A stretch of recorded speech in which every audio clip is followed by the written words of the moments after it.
Saimum series ৭ Tian শানের ওপারে পর্ব ৩।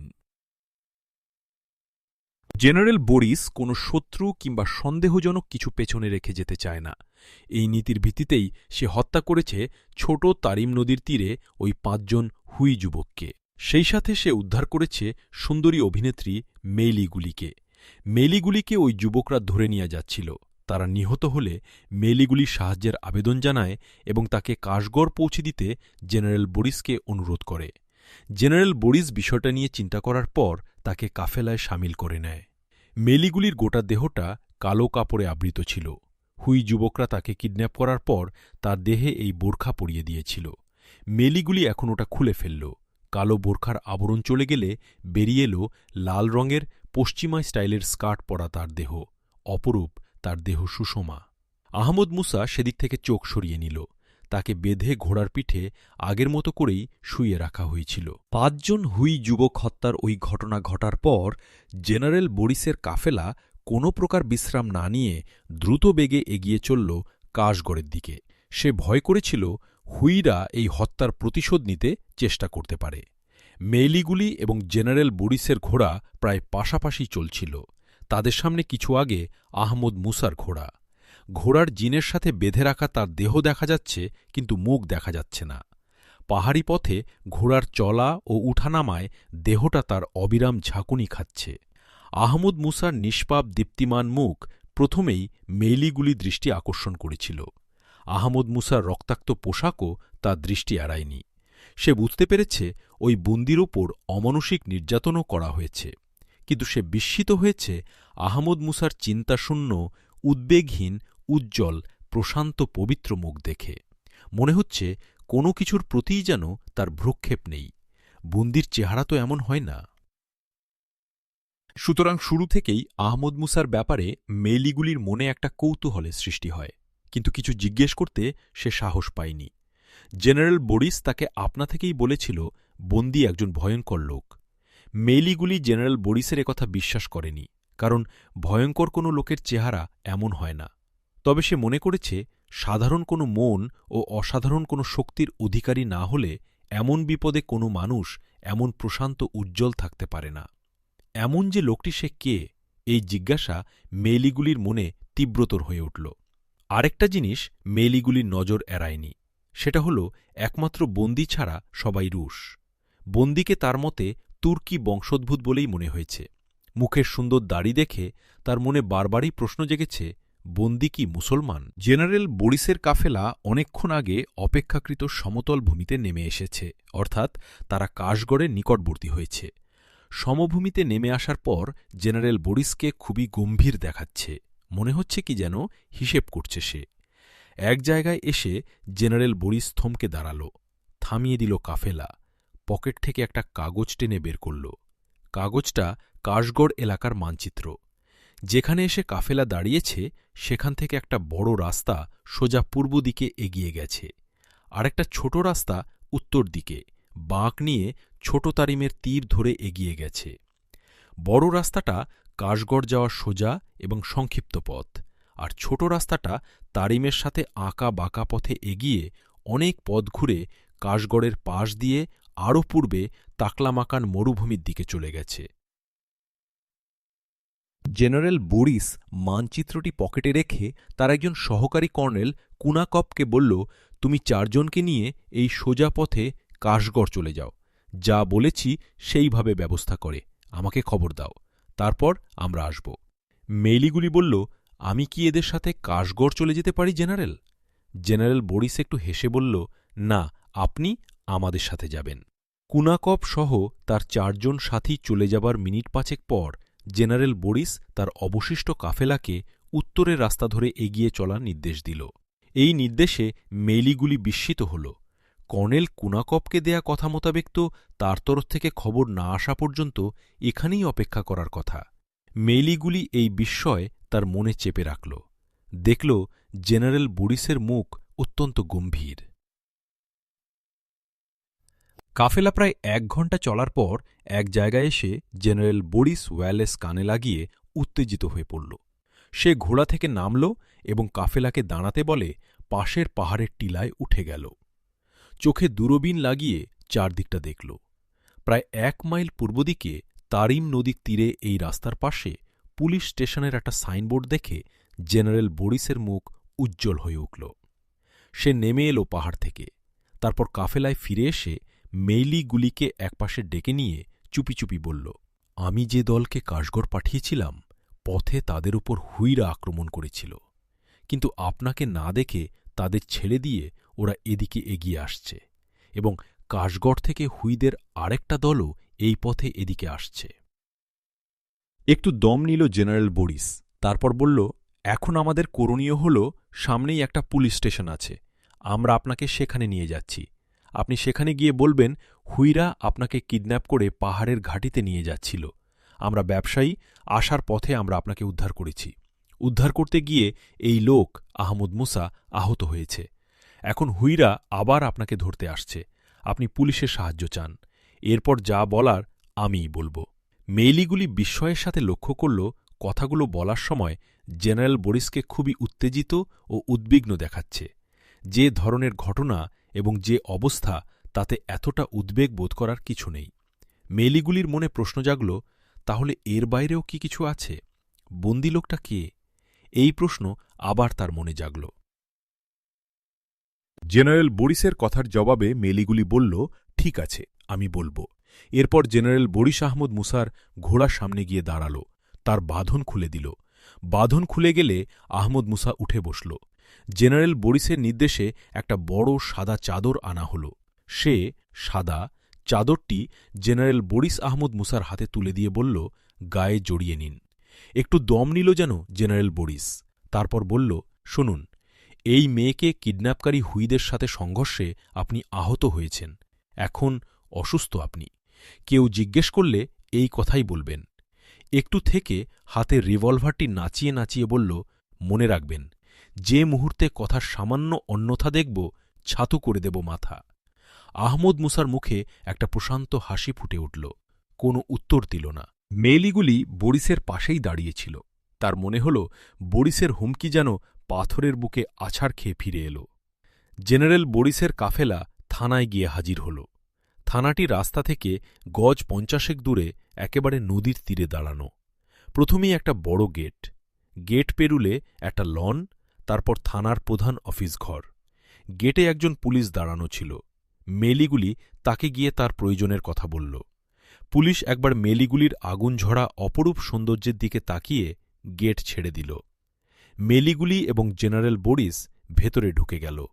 আহমদ মুসাকে নিয়ে অন্যরা গেটের বাইরে দাঁড়িয়ে থাকল। থানার অফিসার ইনচার্জ একজন হীন গোত্রীয় চীনা। ধর্মপরিচয়ে ওরা বৌদ্ধ। 2-1 সেপাই ছাড়া থানার অধিকাংশ পুলিশই হীন গোষ্ঠীর। চীনের সাংস্কৃতিক বিপ্লবের সময় অন্যান্য ক্ষেত্রের মতো পুলিশ বিভাগ থেকে মুসলমানদের খেদানো হয়েছিল।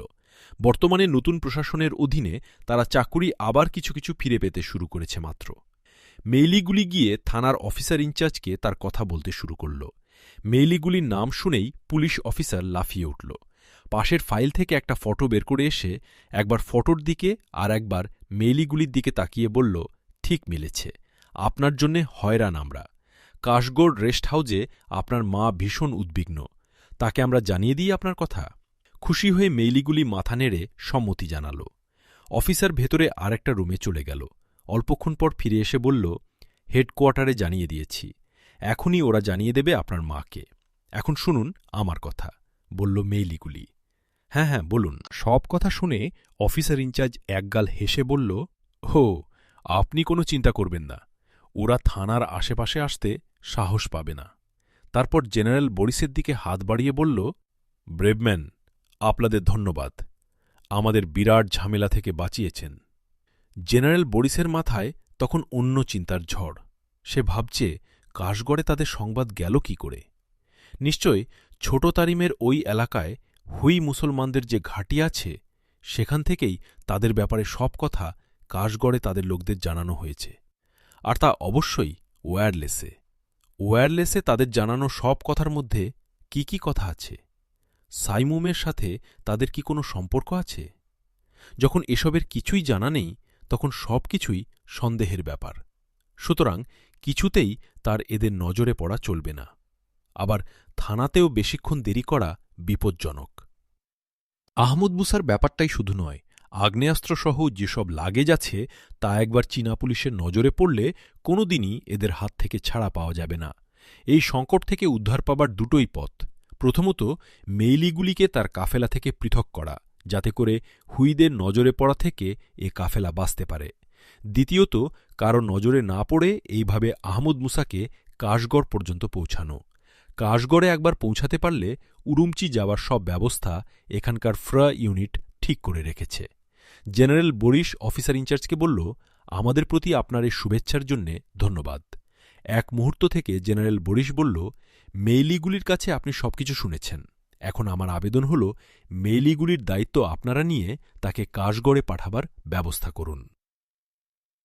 আর আমাদের জন্য যেমন করে হোক একটা গাড়ির ব্যবস্থা করুন, যাতে অসুস্থ লোকটিকে কাশগড় পর্যন্ত ভালোভাবে নিয়ে যেতে পারি। ঘোড়াগুলো আমাদের ক্লান্ত, এরা লাগেজও আর বইতে পারছে না। থানা অফিসার একটু চিন্তা করে বলল, ঠিক আছে, অসুবিধা হবে না। একটা 4 আসনের পিকআপ ভ্যান হলেই তো আপনার চলবে। আর মেলিগুলিকে নিয়ে তো কাশগড় শুধু নয়, উইঘুর ও গোটা সিংকিয়াংয়ে মহা হইচই চলছে। ওকে এখনই একটা গাড়িতে কাশগড় পাঠিয়ে দিচ্ছি। আমরা এখনই যাত্রা করতে চাই।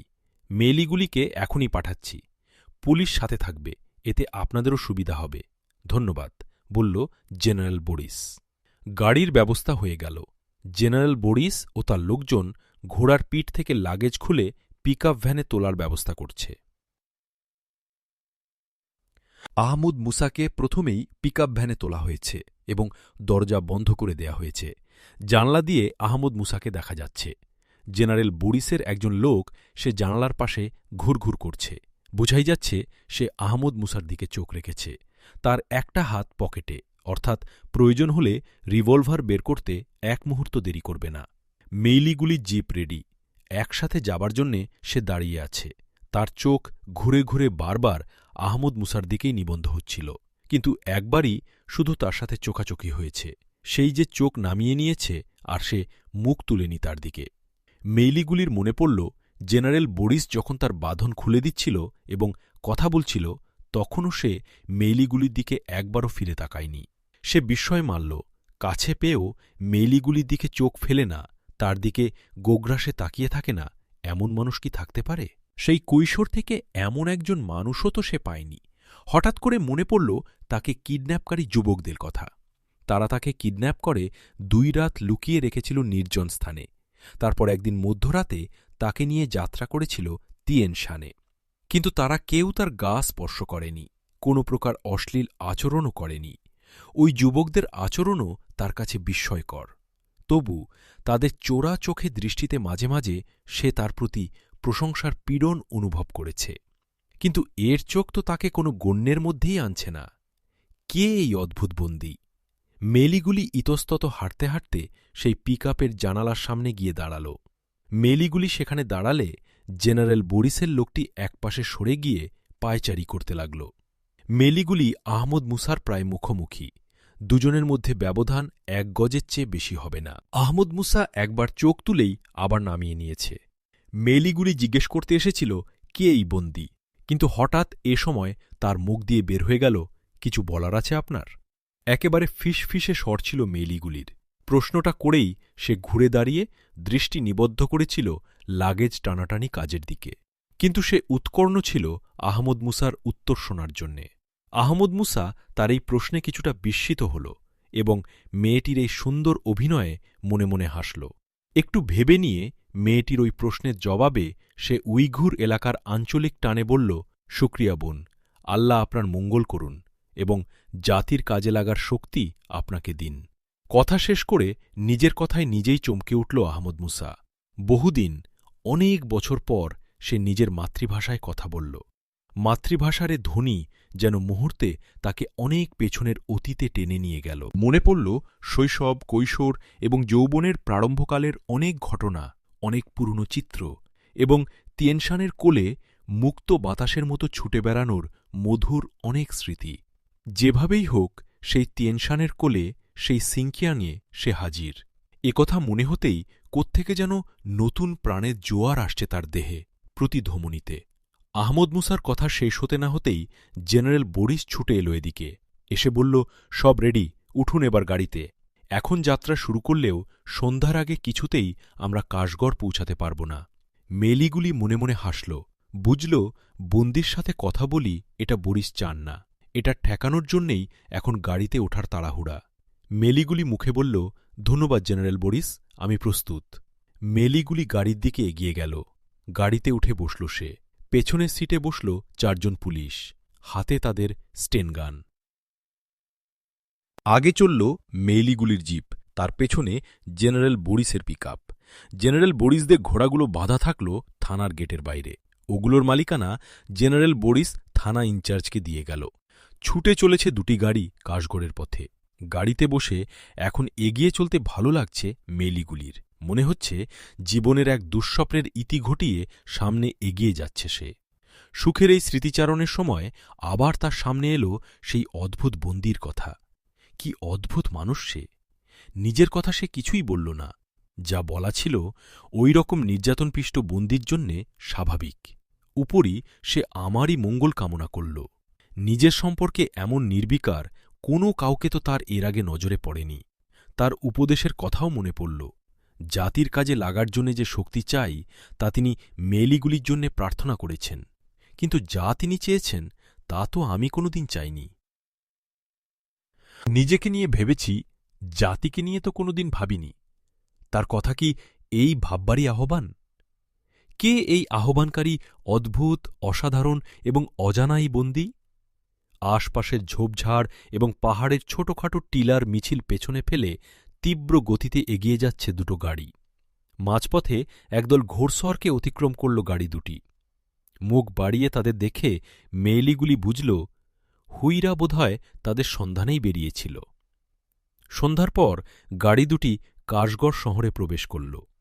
শহরে প্রবেশ করার পর মেইলিগুলির গাড়ি এগিয়ে চলল সরকারি রেস্ট হাউজের দিকে, আর জেনারেল বরিসের গাড়ি মোড় নিল শহরের হান রেসিডেন্সিয়াল এরিয়ার দিকে।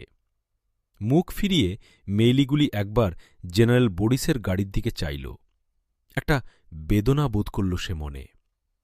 জেনারেল বরিসের হাতে ওই অদ্ভুত বন্দির কি যে হবে? বন্দির মুখ থেকে শোনা তার উইঘুর টোনের কথা মনে পড়ল।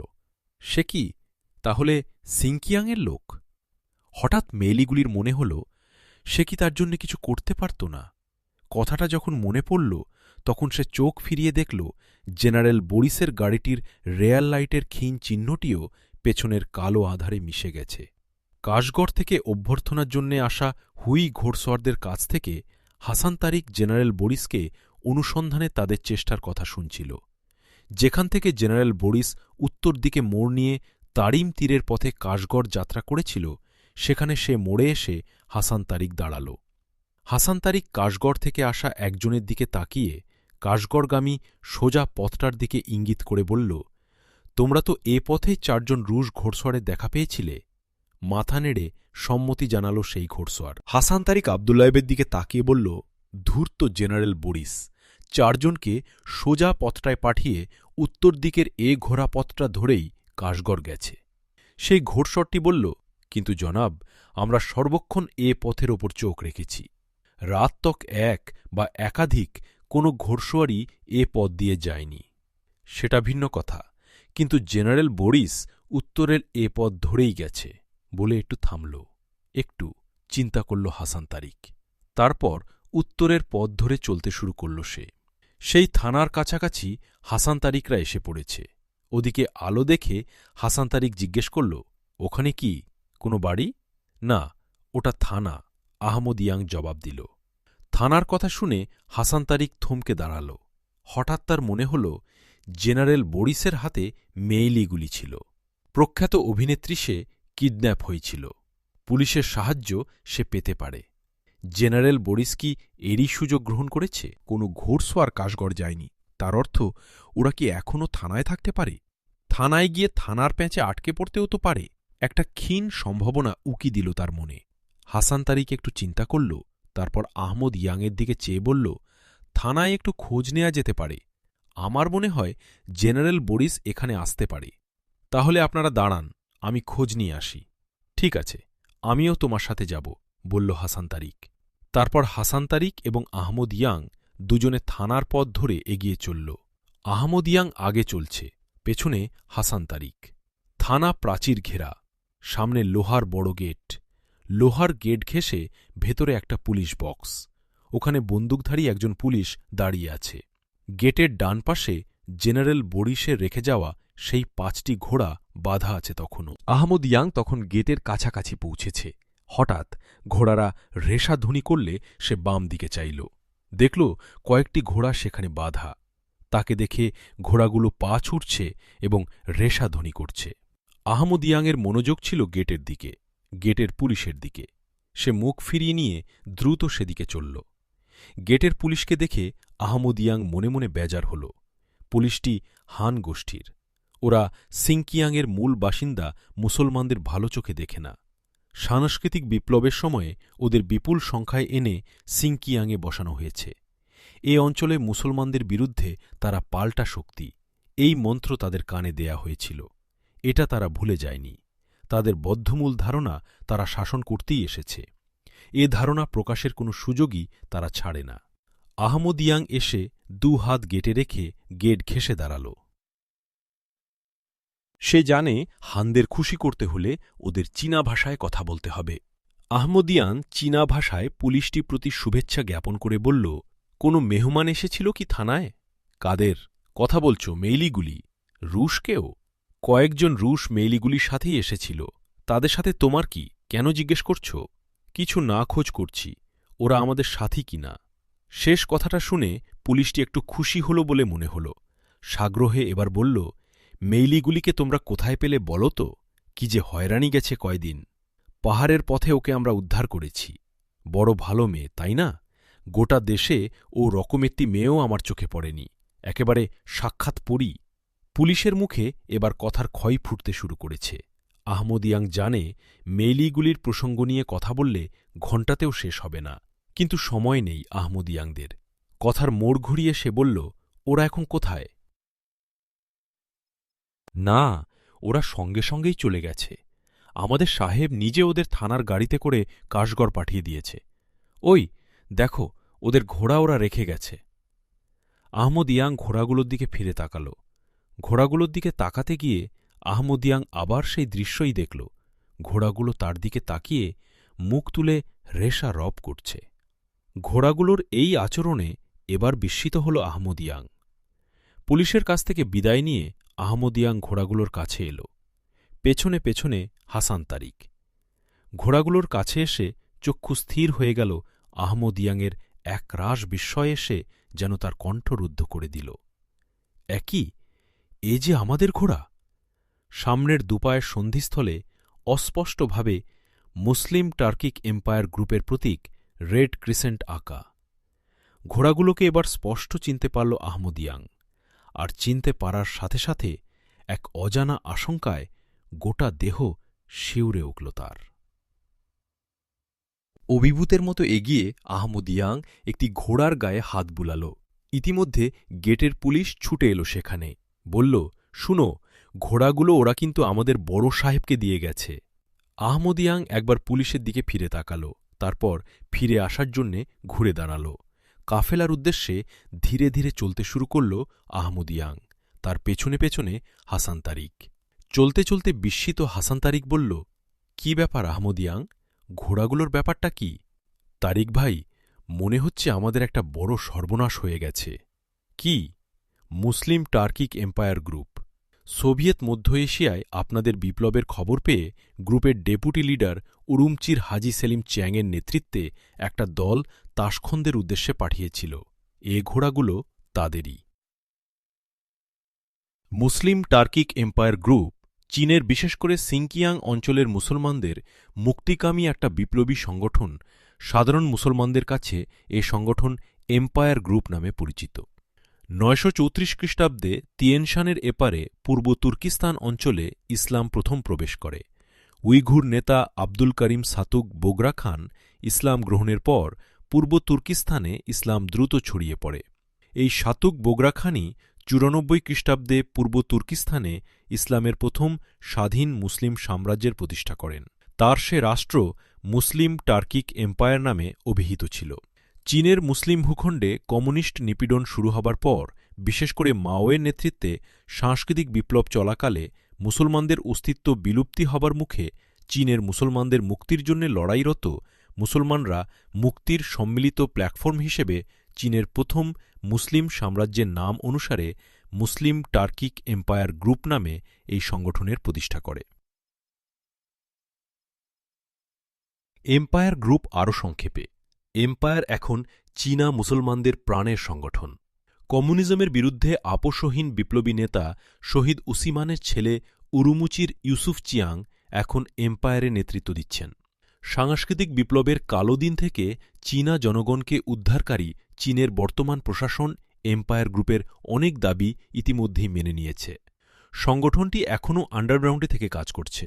এম্পায়ার গ্রুপের প্রধান লড়াই কমিউনিস্টদের আন্তর্জাতিক সন্ত্রাসবাদী সংস্থা ফ্র এবং সাংস্কৃতিক বিপ্লবের ধ্বংসাবিশিষ্ট রেড ড্রাগনের সাথে।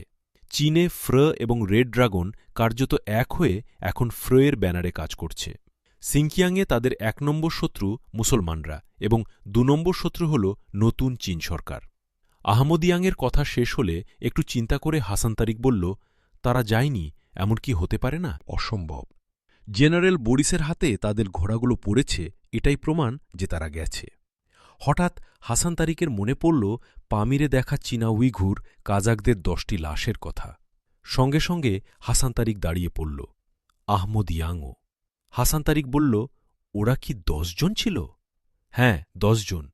কেমন করে জানলেন আপনি? আমাদের চোখের দুর্ভাগ্য ইয়াং, আমরা তাহলে তাদের লাশই দেখে এসেছি পামিরে।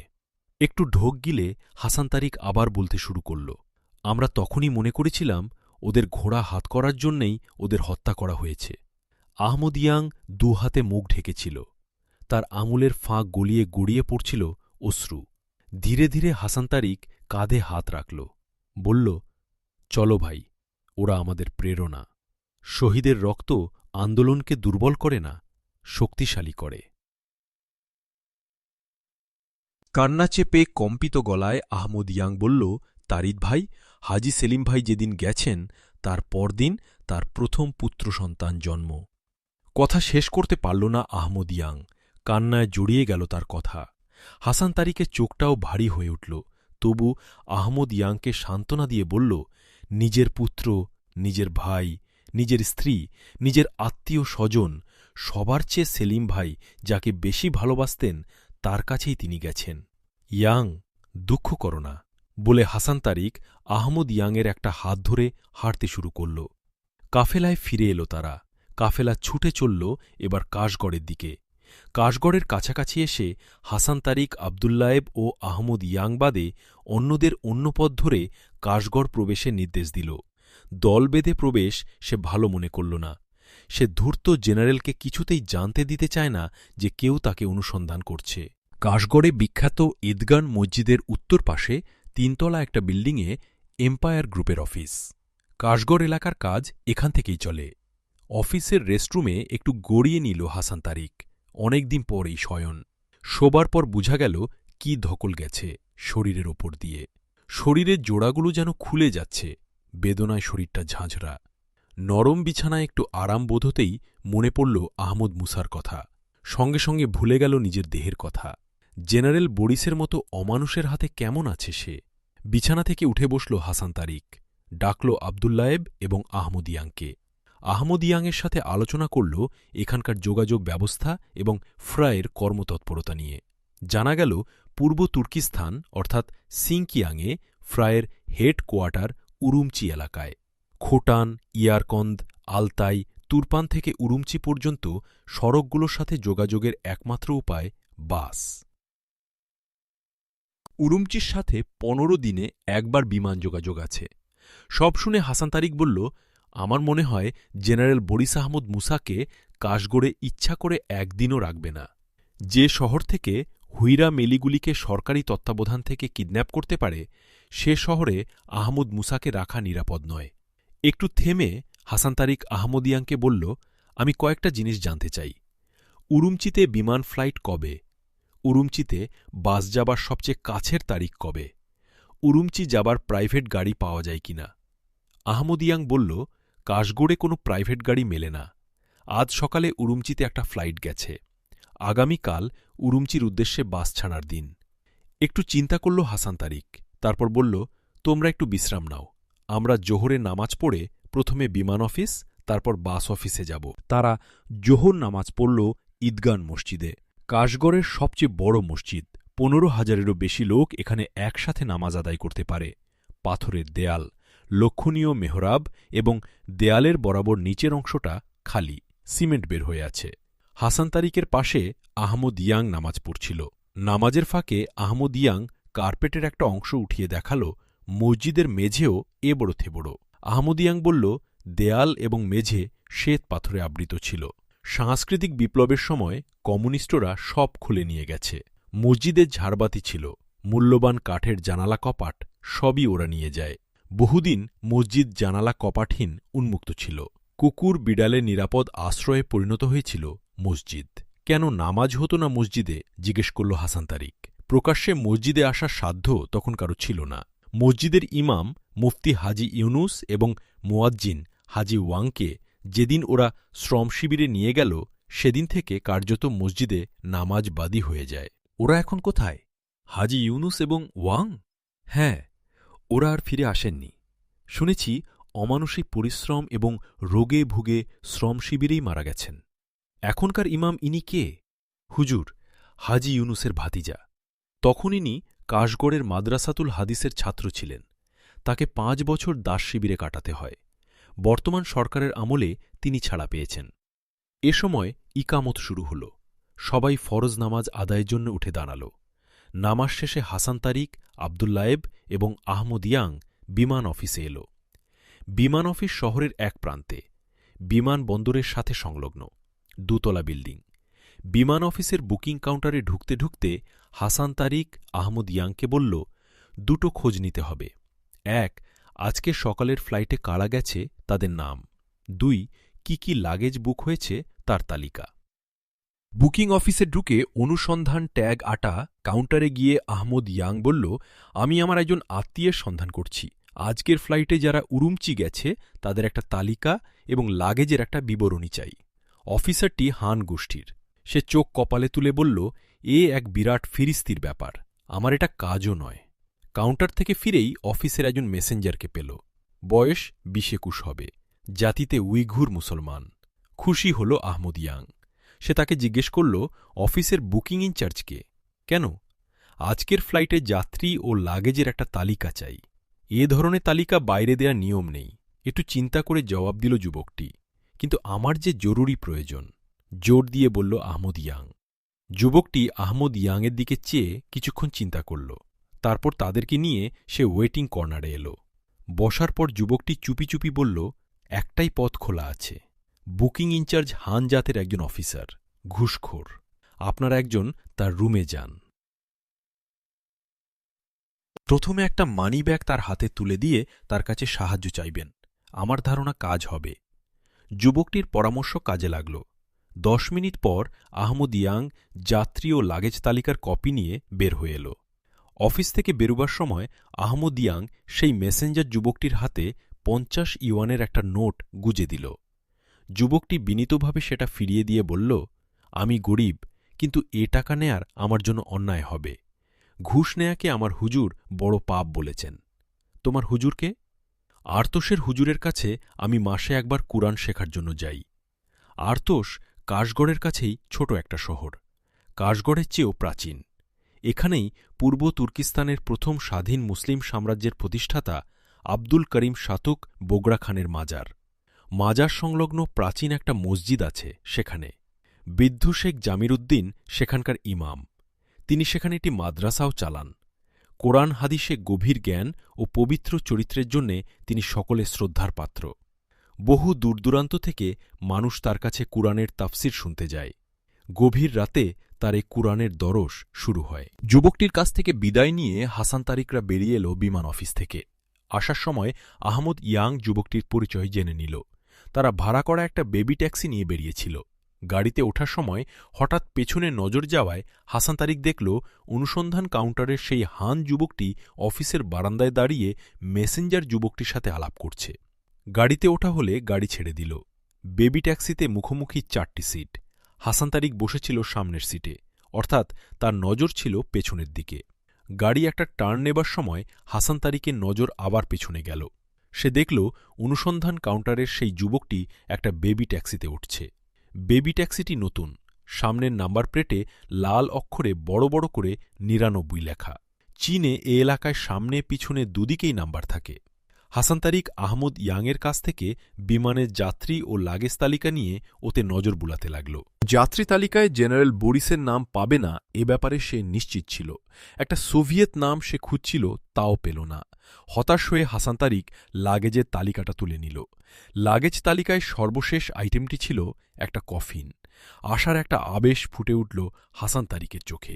সে দ্রুত যাত্রী তালিকা তুলে নিয়ে সর্বশেষ নামটির দিকে চোখ বসাল। নামটি ইংলিশ, আলেকজান্ডার। হঠাৎ হাসান তারিকের মনে হল আলেকজান্ডার নাম ইউরোপে কমন, সোভিয়েতেও এ নাম আছে। খুশি হল হাসান তারিক। আলেকজান্ডার যদি জেনারেল বোরিস হয়, তাহলে তার ওই কফিনে আহমদ মুসাকে পাচার করা যেতে পারে। হাসান তারিকদের গাড়ি এসে দাঁড়াল বাস অফিসের সামনে। গাড়ি থেকে নেমে সবাই ঢুকে গেল অফিসের ভেতরে। অফিসের ওয়েটিং রুমে পায়চারি করছিল হাসান তারিক। হঠাৎ জানালার বাইরে চোখ যেতেই তার নজরে পড়ল সেই ৯৯ নম্বর বেবি ট্যাক্সিটি রাস্তার ওপারে একটা ব্যাংকের পার্ক স্ট্যান্ডে দাঁড়িয়ে আছে এবং অনুসন্ধান কাউন্টারের সেই যুবকটি গাড়ির ভেতর বসে তাদের বেবি ট্যাক্সির দিকে তাকিয়ে আছে। মনটা ছ্যাঁত করে উঠল হাসান তারিকের। ও কি ফলো করছে আমাদের? এই সময় আহমদ ইয়াংরা অফিস কক্ষ থেকে বেরিয়ে এলো। হাসান তারিক ইতিমধ্যেই একটা প্ল্যান দাঁড় করিয়েছে। হাসান তারিক আবদুল্লায়েব ও আহমদ ইয়াংকে একপাশে ডেকে বলল, মনে হচ্ছে একটা ফেউ লেগেছে আমাদের পেছনে। আমি এ ব্যাপারে নিশ্চিত হতে চাই। হাসান তারিক একটু থামল, দ্রুত গাড়ির দিকে একবার চোখ বুলিয়ে নিয়ে বলল, আসার পথে রাস্তায় একটা সিনেমা হল দেখলাম। ওখানে ইভিনিং শো শুরু হচ্ছে বেলা ৩টায়। তোমরা এখান থেকে সোজা গিয়ে হলে ঢুকবে, ঘণ্টাখানেক পরে বেরিয়ে বাসায় ফিরবে। আপনি? আহমদ ইয়াং জিজ্ঞেস করল। আমি ওই ফেউকে পরখ করে দেখতে চাই।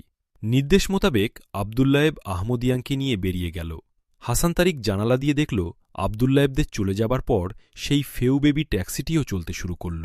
ওরা চলে গেলে হাসান তারিকও আরেকটি বেবি ট্যাক্সি নিয়ে সেই সিনেমা হলের উদ্দেশ্যে যাত্রা করল। দিনটি সাপ্তাহিক ছুটির দিন, তাই হলের সামনে বেশ ভিড়। ভিড়ের মধ্যে দাঁড়িয়ে হাসান তারিক দেখল আবদুল্লায়েবরা প্রথম শ্রেণীর টিকিট কাউন্টার থেকে বেরিয়ে হলে ঢুকে গেল। আর সেই ফেউ যুবকটি মানিব্যাগ বের করে টাকা গুনল। তারপর কি ভাবল? যে দরজা দিয়ে আবদুল্লায়েবরা হলে ঢুকেছে সেদিকে একবার তাকাল। পরে হল থেকে বেরিয়ে হন হন করে গিয়ে গাড়িতে উঠল। গাড়ি ছেড়ে দিল তার। হাসান তারিকও এসে গাড়িতে উঠল। বেশি দূর যেতে হল না, মাইলখানিক গিয়েই একটা আবাসিক এলাকায় প্রবেশ করল। দুপাশে ফ্ল্যাট বাড়ির সারি। অনেকখানি দূরত্ব রেখে হাসান তারিকের গাড়ি এগুচ্ছিল। একটা 4তলা ফ্ল্যাট বাড়ির সামনে গিয়ে আগের বেবি ট্যাক্সিটি দাঁড়াল। হাসান তারিক দেখল বাড়িটির 4তলায় 16টি ফ্ল্যাট আছে। সবগুলোই এক রুমের ব্যাচেলার কোয়ার্টার। ফেউ যুবকটি যখন ভাড়া মিটিয়ে সিঁড়িতে গিয়ে পা দিয়েছে, সেই সময় হাসান তারিকের গাড়ি গিয়ে ফ্ল্যাটের সামনে দাঁড়াল। হাসান তারিক ড্রাইভারকে দাঁড়াতে বলে সিঁড়ির দিকে এগিয়ে গেল। হাসান তারিক গাড়িতে উঠার পর তার সব সময় সাথী ব্যাগ থেকে গোঁফ বের করে মুখে লাগিয়ে নিয়েছিল, সুতরাং তাকে কেউ হঠাৎ করে দেখেই চিনতে পারবে না। সে যুবকটি বেশ শব্দ করে সিঁড়ি দিয়ে উঠছে, আর হাসান তারিক বিড়ালের মতো নিঃশব্দে তার পিছু নিয়েছে। 4তলায় গিয়ে ফেউ যুবকটির পায়ের শব্দ থেমে গেল। হাসান তারিক উঁকি দিয়ে দেখল সিঁড়ির বাম পাশে ফ্ল্যাটের সামনে যুবকটি দাঁড়িয়ে। আরেকটু উঠে উঁকি দিল, দেখল ওই ফ্ল্যাটের দরজার কি হলে চাবি দিয়ে ঘুরাচ্ছে সে। দরজা খুলে গেল। যুবকটি ভেতরে প্রবেশ করলে দরজা বন্ধ হয়ে গেল। ভেতর থেকে কি হলে চাবি দেওয়ার একটা ক্লিক শব্দও পাওয়া গেল। হাসান তারিক দরজার সামনে দাঁড়িয়ে দরজাও কি হোল ভালো করে দেখল। মনে মনে ভাবল সে ভেতরে প্রবেশ করবে। ব্যাচেলর ফ্ল্যাট, যুবকটি একাই রয়েছে। ইচ্ছা করলে এখনই প্রবেশ করে প্রয়োজন সিদ্ধ করতে পারে, কিন্তু না, এখানকার ফ্র এবং জেনারেল বোরিসকে সে এখনই জানতে দিতে চায় না যে কেউ তার পেছনে লেগেছে। নরপশু জেনারেল বোরিস তাহলে প্রতিহিংসা পরায়ণ হয়ে আহমদ মুসার উপর কোনো জঘন্য প্রতিশোধ নিয়ে বসতে পারে। হাসান তারিক ধীরে ধীরে 4তলা থেকে নেমে এল। সে গাড়িতে উঠে বসলে গাড়ি ছেড়ে দিল। গাড়িতে বসে হাসান তারিক হিসেব কষল।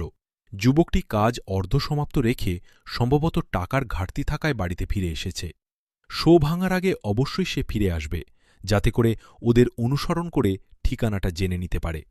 যুবকটি যখন দ্বিতীয়বার এই কাজে বেরুবে, সেই সুযোগেই তার ঘরে প্রবেশ করতে হবে। সেই সিনেমা হলে আবার ফিরে এলো হাসান তারিক। ভিড়ের মধ্যে দাঁড়িয়ে আবদুল্লায়েবদের বের হওয়ার অপেক্ষা করতে লাগল।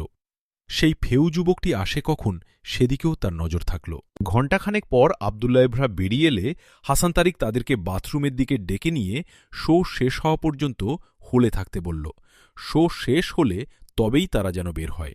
আবদুল্লায়েবরা গোফওয়ালা হাসান তারিককে দেখে প্রথমে চিনতে পারেনি। চিনতে পেরে নিজেদের বোকামির জন্যে হেসেছে, আর হাসান তারিক খুশি হয়েছে এই ভেবে যে তার গোফ পড়া সফল হয়েছে। আবদুল্লায়েবরা আবার হলে ঢুকে গেল।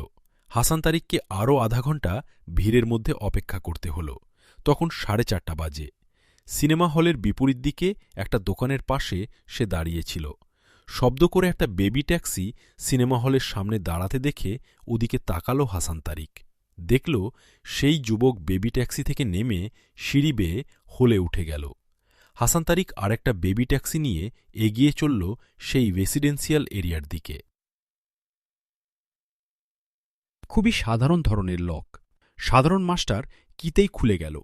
মাস্টার কিটা পকেটে রেখে এক হাতে ইলেকট্রিক ডেটোনেটর, অন্য হাতে দরজা খুলে ঘরে প্রবেশ করল হাসান তারিক।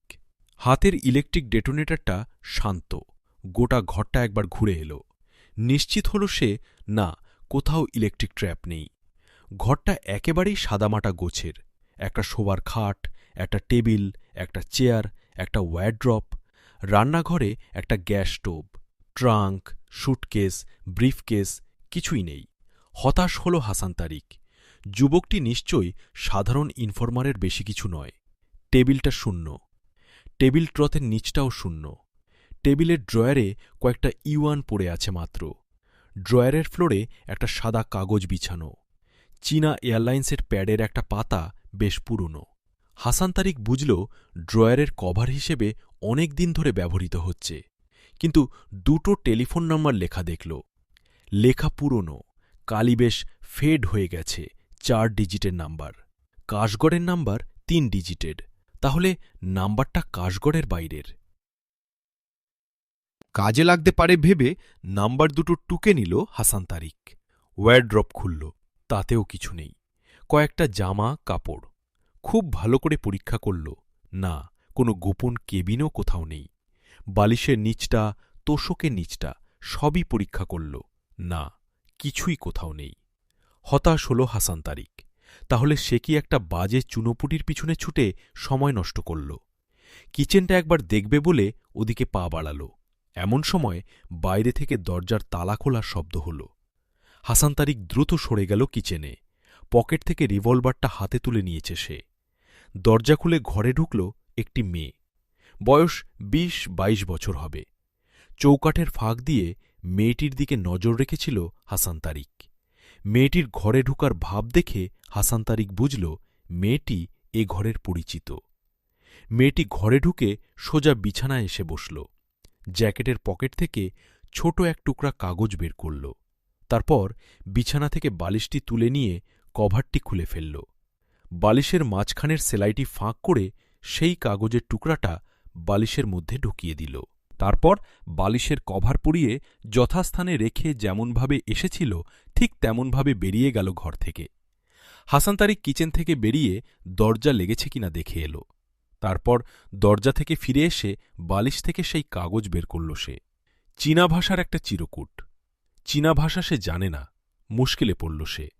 এখন এ চিরকুট না নিয়ে উপায় নেই, কিন্তু নিয়ে গেলে তার এখানে আগমন ধরা পড়ে যাবে। কিন্তু এছাড়া উপায় কি? হাসান যখন রুম থেকে বেরিয়ে এল তখন বাজে 5:15।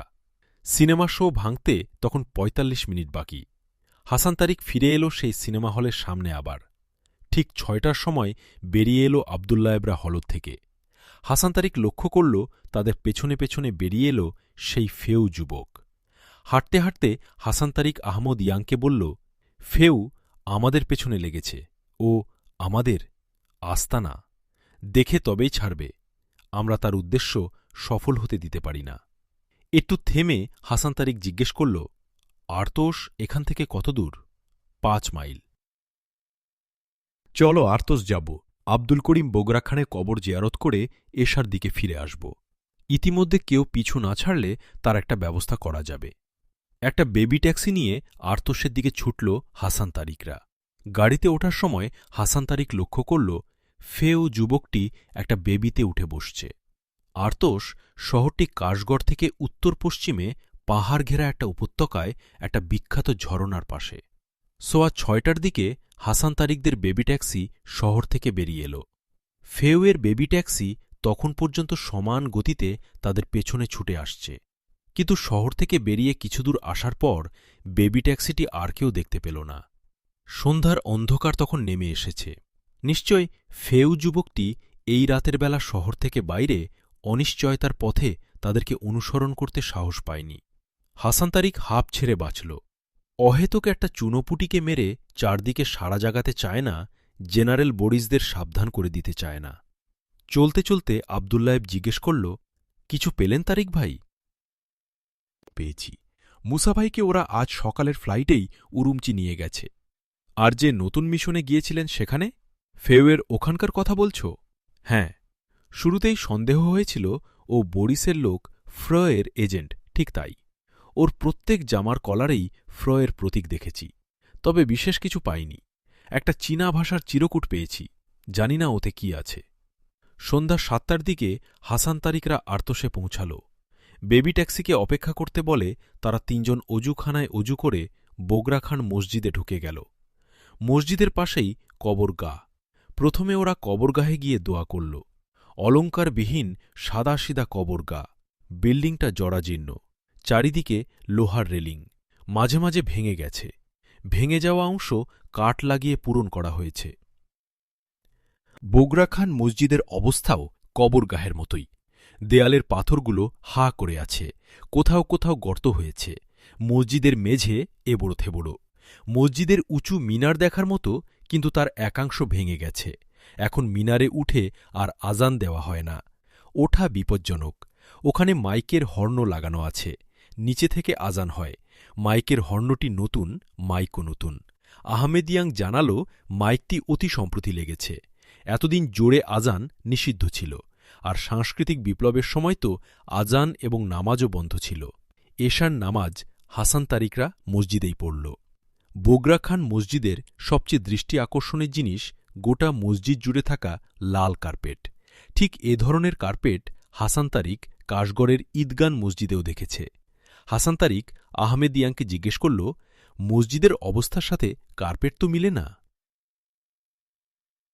আহমেদ ইয়াং বলল, ঠিক বলেছেন, মসজিদ চীনের, কিন্তু কার্পেটগুলো চীনের নয়। ওগুলো সম্প্রতি মক্কা থেকে এসেছে।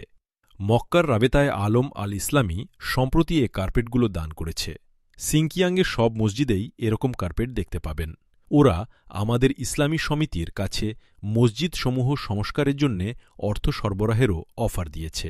আগে তো মসজিদ সংস্কারের অনুমতি ছিল না, এখন কিছু কিছু মিলছে। এখন যদি সরকার রাবেতার সাহায্য নেয়ার অনুমতি দেয়, তাহলে মসজিদগুলোর দুঃসময় হয়তো কাটতে পারে। নামাজ শেষে আহমেদ ইয়াং মসজিদের শেখ জামিরুদ্দিনের সাথে হাসান তারিক এবং আবদুল্লায়েবকে পরিচয় করিয়ে দিল। বৃদ্ধ শেখ জামিরুদ্দিন তাদেরকে বুকে জড়িয়ে ধরল। তারপর চারদিকে একবার চোখ বুলিয়ে কেউ নেই দেখে বলল, বাবা, সোভিয়েত মধ্য এশিয়ার মুক্তির খবর পেয়ে সেদিন কেঁদেছি আর প্রাণ ভরে দোয়া করেছি। এ ভাগ্য যেন আল্লাহ আমাদেরকেও দান করেন। অনেক কথা হল শেখ জামিরুদ্দিনের সাথে, কিছু না খেয়ে আসতেই দিল না। বিদায়ের সময় মসজিদের দিকে চেয়ে শেখ জামিরুদ্দিন বলল, মসজিদের এই বিধ্বস্ত দশা দেখে অনেক সময় দুঃখ হয়, কিন্তু যখন ভাবি মুসলিম সমাজের চেয়ে মসজিদ ভালো হবে কি করে, তখন অন্তরে বল পাই, কাজ করার শক্তি পাই। মুসলিম সমাজকে ধ্বংসস্তূপ থেকে উদ্ধার করতে পারলে তবেই মসজিদকে তার আপন জায়গায় বহাল করা যাবে। হাসান তারিক বলল, ঠিক বলেছেন, মসজিদ হল মুসলিম সমাজের স্বাধীনতার প্রতীক। মুসলিম সমাজের স্বাধীনতা না থাকলে মসজিদও অক্ষত থাকে না, আপন অবস্থানে দাঁড়িয়ে থাকতে পারে না। দোয়া করুন মুসলিম সমাজ এবং মসজিদ যেন তাদের হারানো দিন ফিরে পায়। যেদিন আব্দুল করিম শাতুক বগরা খান একদিন এদেশের মুসলমানদের জন্য এনেছিলেন, হাসান তারিকরা বিদায় নিল শেখ জামিরুদ্দিনের কাছ থেকে। ছুটে চলল তাদের ট্যাক্সি কাশগড়ের উদ্দেশ্যে। হাসান তারিক নামাজের ফাঁকে সেই চীনা ভাষার চিরকুটটি পড়ে নিয়েছে আহমেদ ইয়াংয়ের কাছ থেকে। ওতে উরুমচির একটা ঠিকানায় টেলেক্স করতে বলা হয়েছে।